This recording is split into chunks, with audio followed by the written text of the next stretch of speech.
ngomong na dua anjing. Kiri kanan. Halo CSku, bertemu lagi dengan manusia Madasu di Easy Film. Baiklah, berikut ini gue akan meringkas seorang gitaris bernama Brian Patrick Carroll atau yang lebih dikenal sebagai Buckethead. Ia adalah gitaris, penulis lagu, dan instrumentalis yang dikenal karena sangat misterius. Oke CSku, sebelum kita mulai seperti biasa, kita intro dulu guys.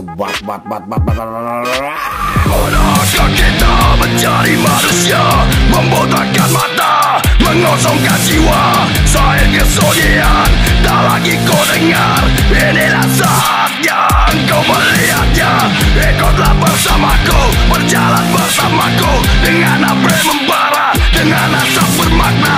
Marilah harapan jadi kenyataan. Marilah harapan jadi kenyataan. We're gonna revolt, and on the throne. We're gonna.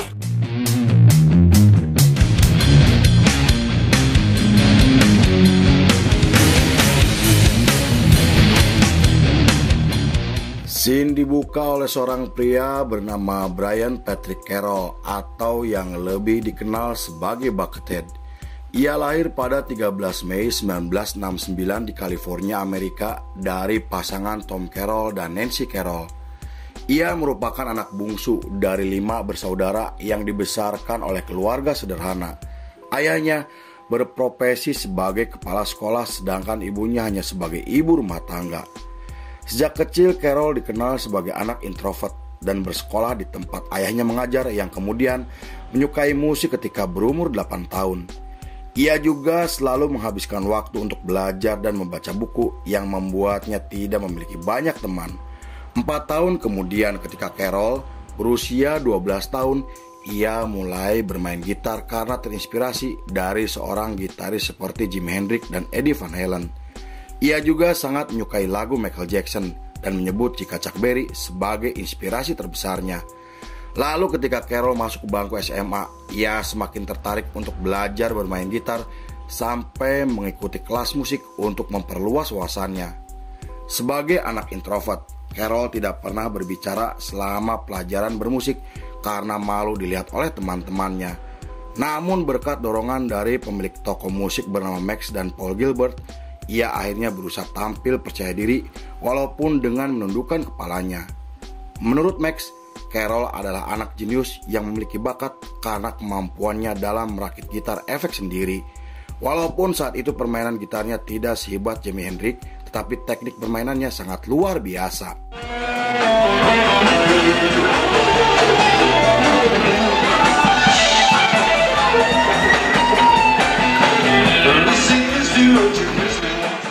Pada tahun 1987, Carroll bergabung dengan band bernama Class X setelah dibujuk oleh teman sekolahnya. Band tersebut tidak pernah menggelar pertunjukan karena Carroll selalu menolak jika tampil di hadapan para penonton. 1 tahun kemudian, Carroll memutuskan keluar dari band karena ingin fokus dengan karir solonya dan merekam lagu pertamanya untuk mengikuti kontes yang dibuat oleh majalah musik Amerika. Tak disangka lagu tersebut memenangkan kontes sebagai juara 2 hingga menarik perhatian seorang juri bernama Jess Obrek. 2 minggu setelah itu, Jess menemui Carroll saat bersama kedua orang tuanya dengan mengatakan jika ia sangat kagum kepada Carroll dan mendorong orang tuanya untuk mendukung bakatnya yang luar biasa. Sejak pertemuan tersebut, Jess mulai berteman dengan Carroll sampai menjadi mentor untuk karir bermusiknya. Selain itu, Jess juga membantu mempromosikan lagu keduanya yang dirilis pada tahun 1989 dan lagu tersebut kembali memenangkan kontes sampai digambarkan sebagai lagu rock terbaik.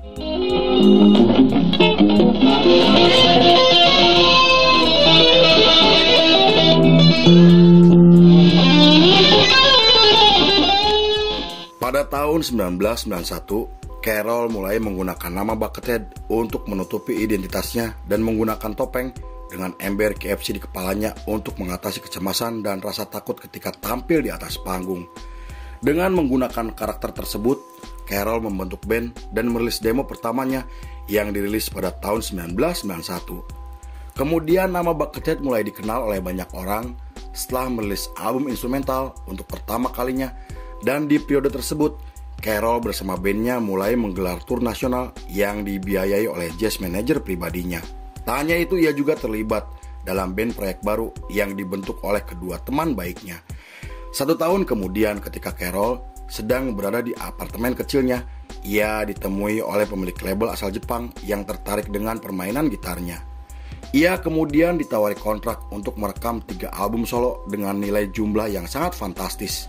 Karena hal itu, Carroll menerima tawaran tersebut, namun ia mengatakan tidak ingin tinggal di Jepang, dan setelah resmi bergabung, ia merilis album solo pertamanya di tahun 1992. Walaupun saat itu albumnya dijual dengan harga yang sangat mahal, tetapi album tersebut berhasil terjual habis hingga mendapatkan banyak ulasan positif dari para kritikus musik.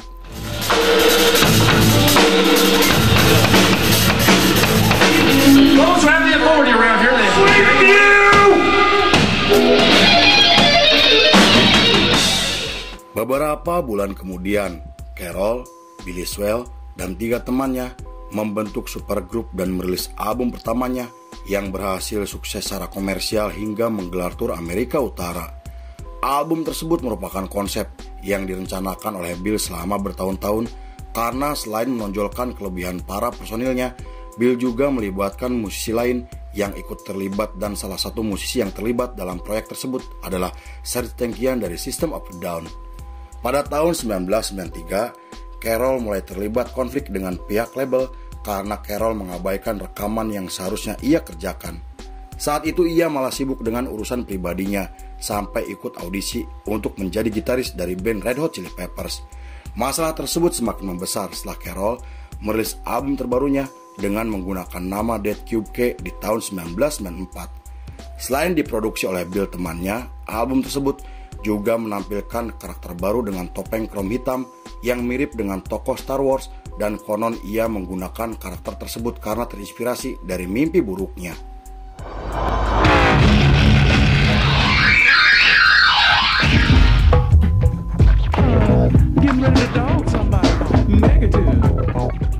Beberapa bulan kemudian, Carroll dan pihak label akhirnya resmi berdamai setelah manajernya dituntut, dan Carroll juga sempat dilaporkan ke polisi karena melanggar kontrak yang telah disepakati.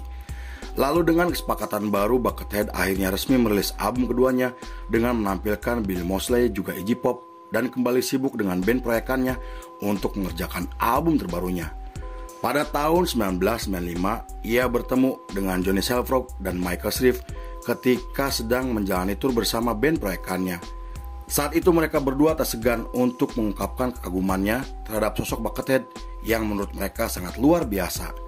Jonas sendiri adalah basis asal Swedia yang pindah ke New York pada tahun 80-an, sedangkan Michael adalah seorang drummer dari band rock legendaris bernama Santana yang karyanya telah diakui oleh dunia.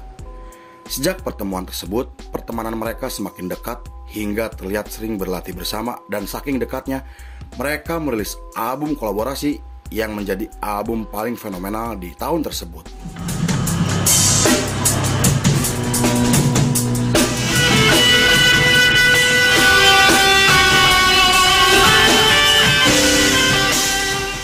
Sepanjang periode tersebut sampai tahun 1998, Buckethead telah menjadi musisi misterius yang sangat diidolakan oleh para remaja.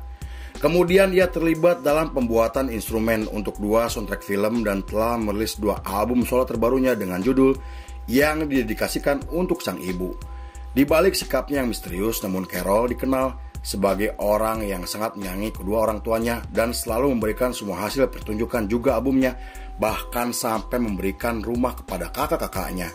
Konon, Carroll sampai menyumbangkan uang dari penjualan album kolaborasinya kepada Badan Amal dan Yayasan Panti Asuhan pada tahun 1999. Pada tahun 2000-an, Guns N' Roses mengumumkan jika Buckethead resmi menggantikan Slash sebagai gitaris barunya. Hal itu membuat Buckethead menjadi pusat perhatian hingga banyak orang yang semakin penasaran dengan sosok di balik topeng tersebut.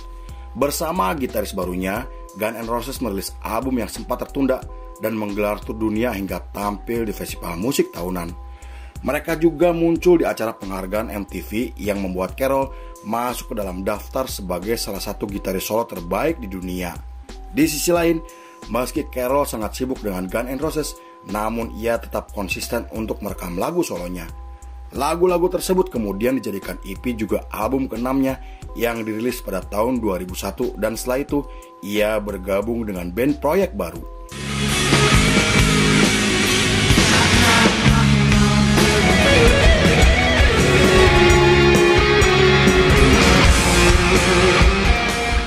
Pada tahun 2002, Buckethead kembali bersama Guns N' Roses untuk menggelar tur Eropa hingga tampil di berbagai festival musik besar. Namun saat itu Carol didesak oleh sang manajer agar tidak terlibat dengan band proyekannya supaya bisa lebih fokus dengan karir solonya. Permintaan tersebut membuat Carol salah paham yang kemudian menimbulkan perselisihan, dan setelah merilis kedua album solonya, ia berniat memecat sang manajer karena dianggap terlalu ikut campur dalam urusan pribadinya. Tetapi setelah mendapatkan nasihat dari kedua orang tuanya, Carol akhirnya membatalkan niat tersebut karena Jess memang memiliki jasa untuk karirnya. Pada tahun 2003, Carol mulai jarang tampil bersama Guns N' Roses karena sibuk dengan proyek solonya. Ia kemudian bekerja sama dengan seorang sutradara untuk merilis album terbarunya. Namun hal tersebut membuat hubungan Carol dengan personil Guns N' Roses mulai merenggang karena tidak pernah terlihat tampil bersama. Saat diwawancara, Axl Rose mengatakan jika Carol adalah orang yang hidup tidak memiliki tujuan dan sering menghilang tanpa kabar dengan gaya hidup yang sering berpindah-pindah. Meski begitu, Axl sendiri mengatakan jika dirinya tidak memiliki masalah pribadi walaupun pernah kesal dengan tingkah lakunya. Lalu pada tahun 2004, Carol atau Buckethead akhirnya resmi keluar dari Guns N' Roses karena alasan yang tidak dijelaskan. Tetapi para penggemar fanatiknya malah semakin membesar dan sering hadir ketika Carol menggelar pertunjukan di klub malam hingga hadir ketika menjadi headline di festival musik besar.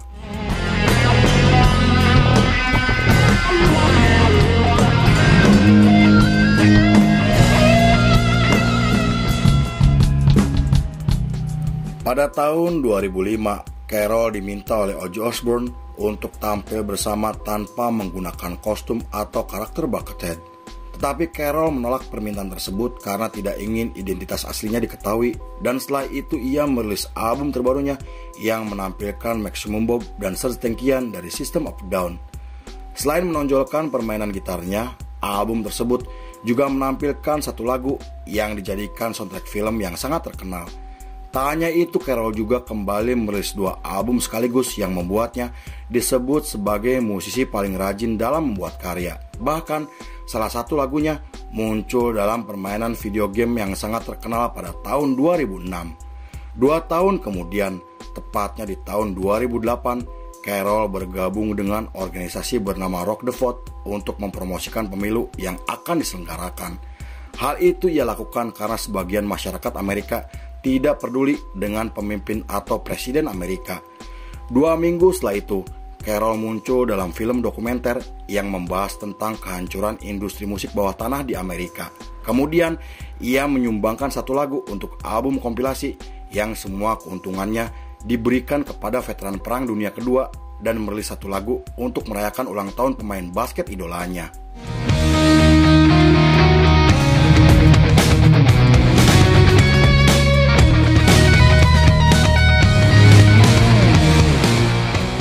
Pada tahun 2010, setelah vakum karena kesehatannya, ia kembali muncul dengan album terbarunya.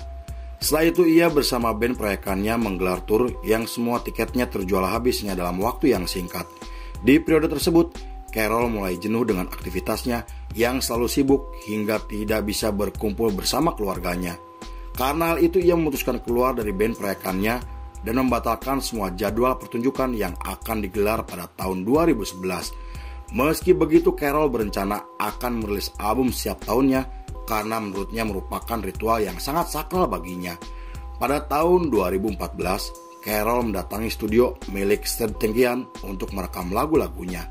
Tapi setelah menyelesaikan satu lagu, Carol menerima kabar jika sang ibu meninggal dunia akibat kanker yang ia derita. Kabar tersebut membuat Carol sangat terpukul sampai menyalahkan dirinya, dan konon ia mengalami depresi hingga berniat bunuh diri karena telah kehilangan sosok paling berjasa untuk hidupnya. Lalu setelah kematian sang ibu, Carol akhirnya lebih terbuka dan terlihat seperti sosok yang sangat berbeda. Ia juga mulai menerima tawaran wawancara untuk pertama kalinya karena sejak awal ia selalu menolak jika diminta untuk diwawancara.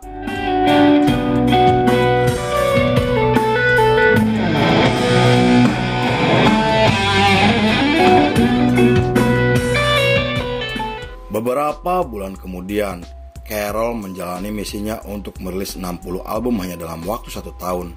Saat itu ia konsisten merekam lagu barunya dan merilis album yang ia ciptakan untuk ibunya yang telah meninggal dunia.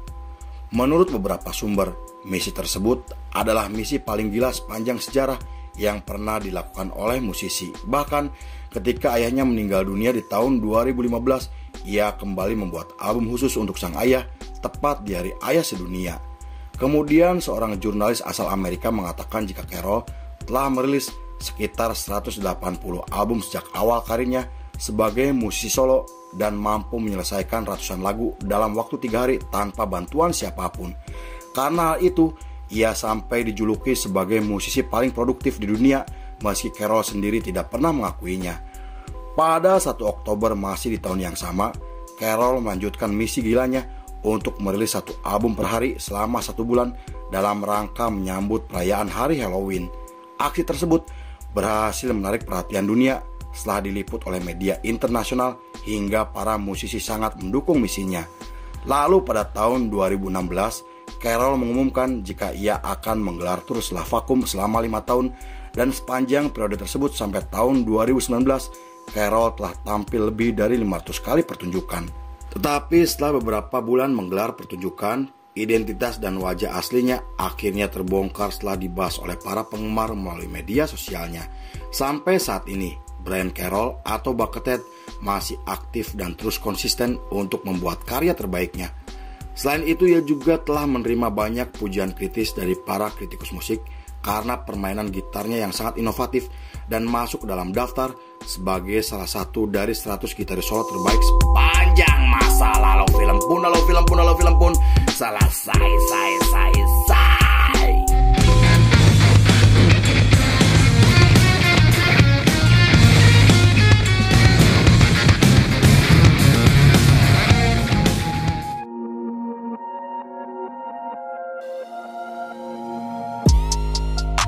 Gitar adalah alat meditasi untuk menyentuh Tuhan dan menemukan cinta di dalam dirimu.